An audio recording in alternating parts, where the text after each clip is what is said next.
This is how to factory reset, hard reset, clean and wipe. This is the Motorola Moto6. This is what it looks like on the back. And this is how you do it. You're going to hold down volume down and power at the same time. Keep holding. We're looking for the fast boot menu, and there we are. With volume keys now, scroll down to recovery mode. Press OK with power. And now we'll wait just a few seconds for the no command fallen Android. And at the no command fallen Android, now we're going to hold down power and then quick touch volume up. Hold down power, quick touch volume up.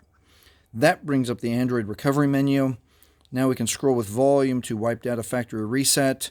Let's pause right there and read this message. If your phone is reset, you'll need to enter the Google account information, email address, and password associated with this phone to be able to use it again. You will 100% need to enter your Google credentials if you set up your Moto E6 with your Google credentials, especially if you've turned on the Find My Device or Find My Security inside the phone.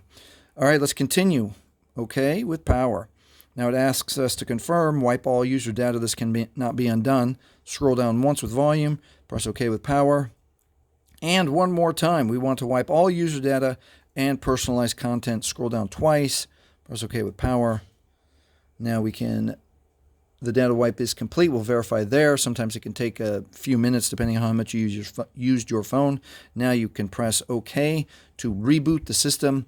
And that is how you factory reset, hard reset your Motorola Moto E6.